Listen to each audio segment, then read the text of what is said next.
Nolan's movie, The Odyssey, releases next month. Everyone has their takes on it, but whatever he produces, I know it'll be a lie.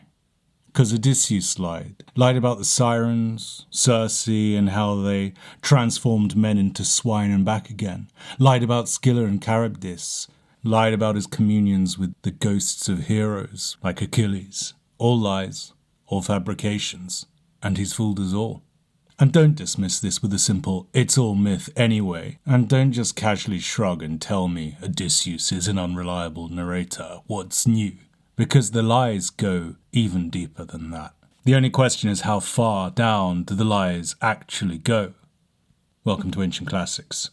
In books 9 to 12 of the Odyssey, Odysseus recounts his adventures to the court of Alcinous and the Phaeacians. Save to the occasional reference to Calypso and Polyphemus the Cyclops in Book 1 and elsewhere, these 4 books out of 24 are the sole source for all of Odysseus's famous fantastical adventures, encounters with monsters, giants, doped-out lotus eaters, darkly erotic and magically transformative encounters with Circe, communions with the spirits of the dead, all as told by Odysseus himself, the OG unreliable narrator. Conversely, the vast majority of the remainder of the epic, save for the divine machinery and interventions of gods like Athene, is set very much in the real world as we might imagine the ancients experienced it. This vital point that Odysseus's fantastic adventures are narrated by him and comprise but a small part of the epic as a whole becomes almost entirely lost as soon as the epic is repackaged and summarized, whether for children or for a general audience. Most retellings I grew up with, at least, ignore the narrative frame entirely and prioritize the mythic adventures over the gritty, raw, and darkly psychological accounts that make up the bulk of the epic. Now, my point here isn't to moan about how popular retellings oversimplify great literature, although they do that. Rather, my point is that the manipulation of the truth, a web spun by a fictional character within an epic, is so effective that generations have fallen into the very narrative trap that an imaginary character sets. Oh, and a disclaimer. Before anyone says that the Odyssey is fiction, that these stories are myths, and of course they are lies, yes, of course. None of this is true in any literal world sense. What I'm talking about is what we should consider to be true within the world that we're invited to inhabit every time we read the Odyssey, listen to it on audiobook, or indeed watch a movie adaptation. And in an epic in which the author, Homer, is himself a fiction of sorts, the distinction between authorial voice and inset narrator is unclear, unstable, and porous. So before we consider the nature and extent of Odysseus' fabrications, we should consider the ways in which Homer presents Odysseus as a bard, an ἀοιδός. This sets up Odysseus as the creator of an epic within an epic. It authorizes Odysseus' own direct poetic voice, putting him in many respects on an equal footing to the primary narrator, just as perhaps unintentionally subsequent adapters have too. The figure of the bard, or ἀοιδός, looms large across the Odyssey, from the very first line in which, by asking the muse to tell of the man, Homer presents the text as a bardic recitation in its own right. The epic features 2 literal bards as characters, Demodocus at the court of Alcinous, and Phemius at the house of the absent Odysseus. But on several occasions, through epic similes, Odysseus himself is likened or metaphorically transformed into a bard. In Book 17, Eumaeus tells Penelope about the stranger that has arrived in Ithaca, Odysseus in disguise. Just as when a man gazes upon a bard who sings songs of longing learned from the gods, they feel an overwhelming desire to listen whenever he sings. So that man enchanted me whenever he came to visit the house. Now let's consider the key relationship between bards and heroes in epic poetry. To quote de Jong, to win Kleos is a central concern of Homeric heroes, who have aptly been called status warriors. Once acquired, Kleos must be spread in time and place. And it is the role of the bard to sing and to promulgate such Kleos, glory, plural, Claire. It is the job of bards to sing the Claire Andron, the glorious deeds of men.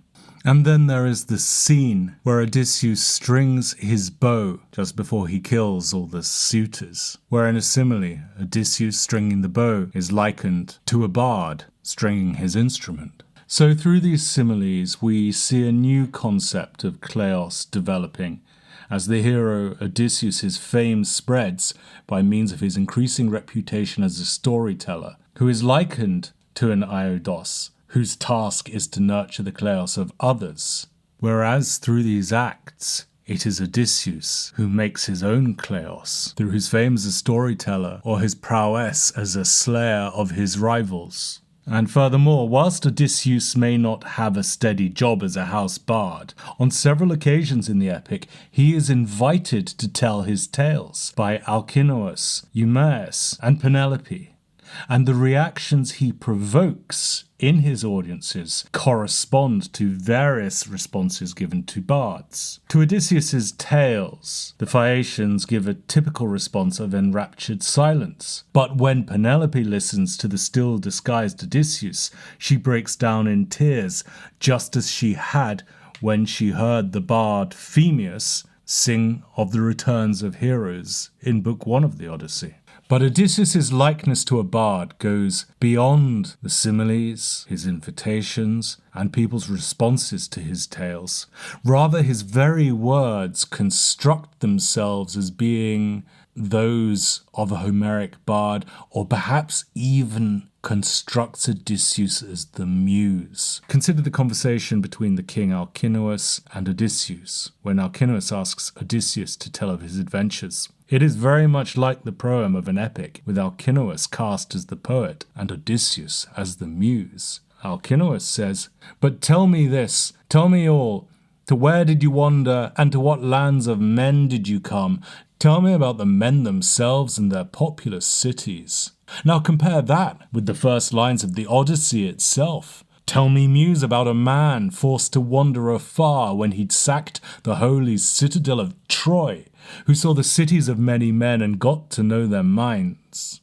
Odysseus obliges to the request to sing, but first remarks how good it is to listen to the songs of a bard, then summarizes his forthcoming tale with the words, "Come now, I shall tell you of my woe-beset homecoming." It is almost as if Alcinous and Odysseus are acting out a dramatized version of the proem of the Odyssey itself, or a similar epic. Moreover, in the course of his narrative, Odysseus enters fully the role of bard as reporter of the kleos of heroes. If a hero gains immortality through his kleos, then Odysseus literally brings the dead back to life in the Nicaea, the ghost scene of Book 11. Furthermore, Odysseus' narrative is about his own adventures. He introduces himself. "I am Odysseus, son of Laertes, known to all men for my wiles, and my kleos reaches the heavens."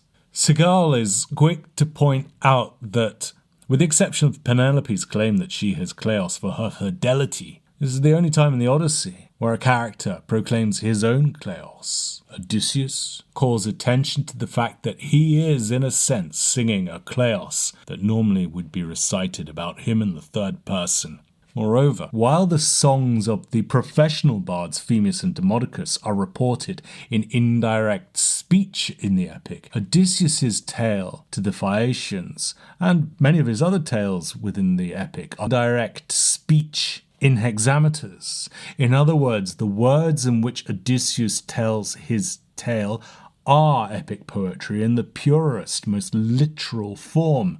Odysseus' words are the words of Homer, and by extension the words of the muse. And in this way, Homer authorizes the voice of Odysseus. And through this, Homer and his hero succeed in manipulating our own interpretation of Odysseus, his myth, and the epic itself. Now, yes, Odysseus is famous for his wiles and trickery, and he is, uncontroversially, the OG unreliable narrator. Throughout the Odyssey and even in the Iliad, we see his tricks, lies in action. Often his lies are transparent to us. Homer's muse makes clear that Odysseus lies, or at least bends the truth to further his aims. The Utis trick with Polyphemus, the fabricated story to Eumaeus about the ambush outside Troy, the web of lies he spins as a beggar on Ithaca. But there is no reason to think that his lies should stop there. As Aal and Roisman demonstrate, all of Odysseus's tales are subtly crafted to gain full rhetorical effect. He routinely replaces the Phaeacians and other mythic peoples he has encountered with Phoenicians and Egyptians, and shapes his narrative differently on each occasion to suit each particular audience and situation. Odysseus has good reasons to bend the truth. He neither wants to be detained for another few years, nor threatened with being eaten alive again. And just as Odysseus usually succeeds in tricking his audiences within the epic, there is also a sense in which we too, or at least modern society as a whole, are just as willing to take literally Odysseus's words. Hints that Odysseus may be twisting the truth occur throughout his narrative. Take the disastrous raid on the Cicones in Book 9 of the Odyssey. Odysseus claims that after they had sacked the city, and obviously trying to shift blame, he ordered his men to leave, yet they did not, and had a few drinks, and waited long enough for the Cicones to return with reinforcements and attack Odysseus and his men, who lost 6 men from each ship. Aal and Roisman point out that it is only later that Odysseus mentions that there were 12 ships.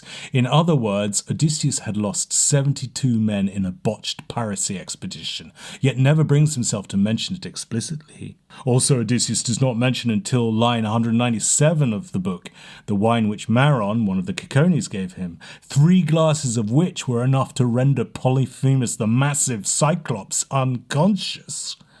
Why did Odysseus not mention this deadly brew earlier? Perhaps because he knew of its devastating powers from experience. With that in mind, a rereading of the Ciconian episode might go like this. Odysseus and his men sack the city. In the process, they gullibly accept a gift of wine from Maron, which the donor knows will have a devastating effect. Rather than leaving, they have some drinks. They all get completely wasted, so much so that just as Odysseus outwitted and blinded the drunk Polyphemus, the Cicones fall upon the paralytic Ithacans and inflict devastating losses. If Odysseus can manipulate so far a simple tale of piracy, then what are we to make of his stories about a witch who turns men into animals? The resurrection of ghosts and sirens and Scylla and all that?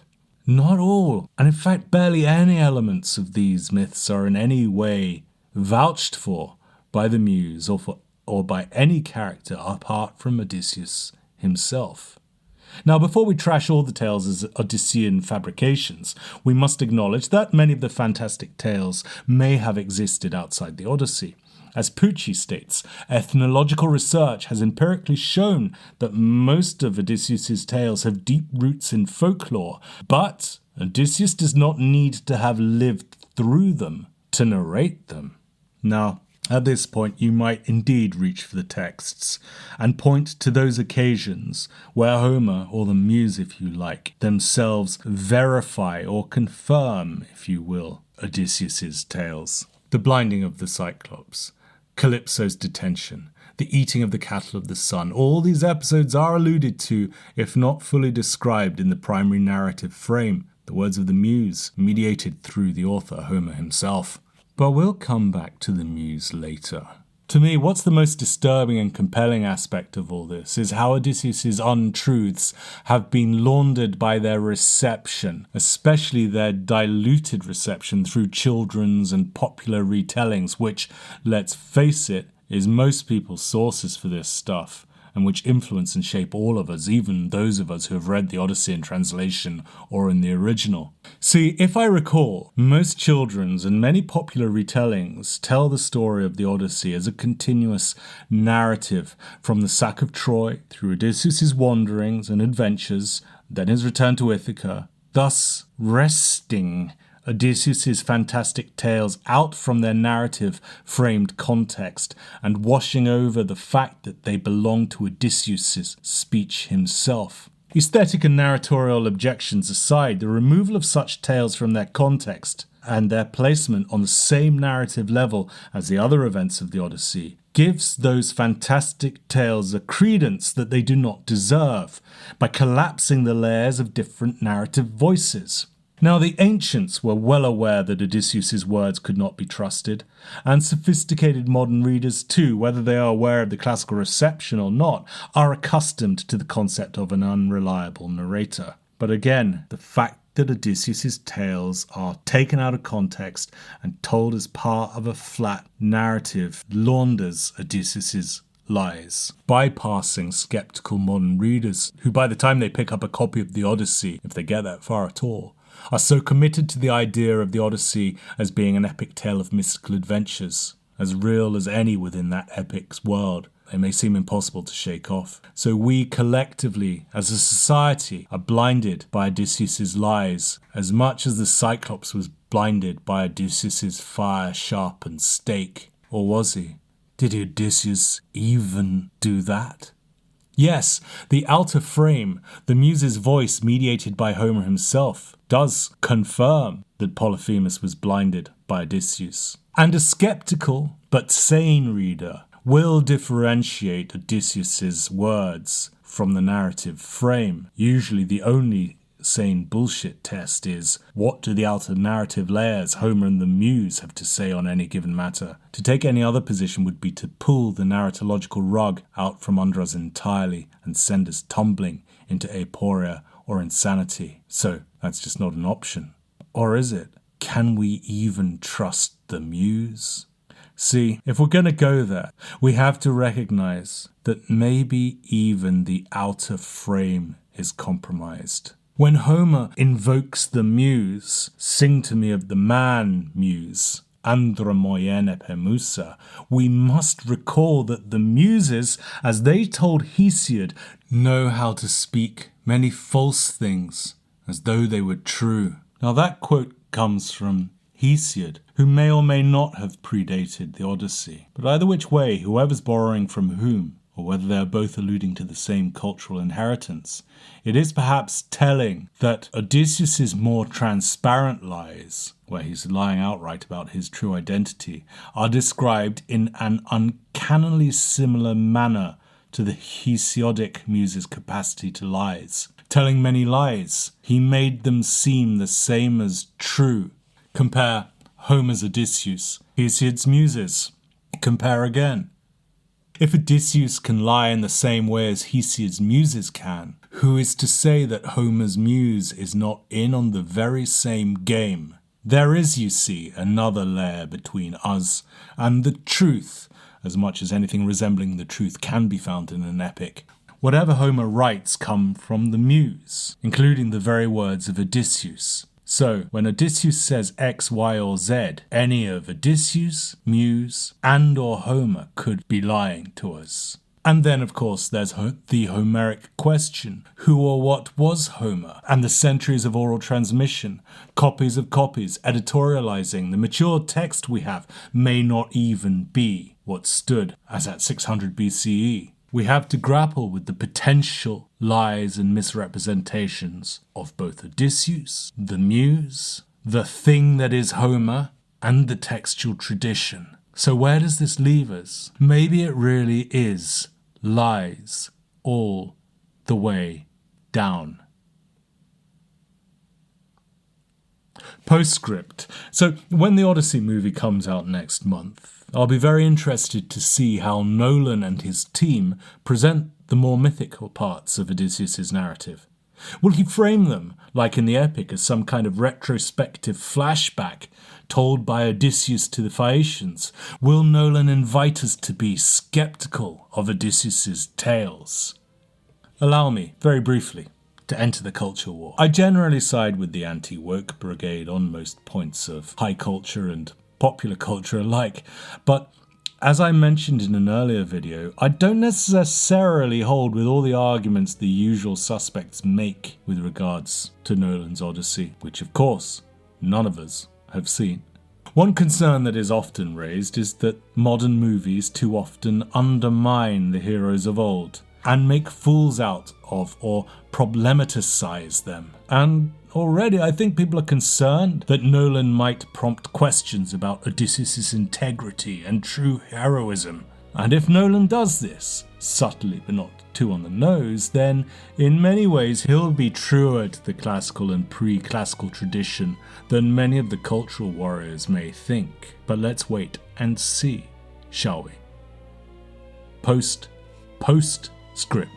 Anyone dedicated and attentive enough to get this far, thank you, may have spotted that almost all of my secondary sources date from the 20th century, and I'm sure that I've omitted more recent narratological takes from the likes of Irene de Jong, and there's a reason for my omission. I research all my little videos on this channel from scratch, except for this. See, for this video I made an exception. I stole from and adapted an essay I'd written 26 years ago as an undergrad. It was rather cringe and I heavily revised it, but I made a point of not reading any new material for it with one little exception. So yeah, all my secondary sources are from the 1990s or before, but I won't make a habit of it. I'll continue to keep these videos fresh and research them all going forward. And thanks for watching, and like and subscribe, and we'll be back with more Odyssey adjacent takes soon.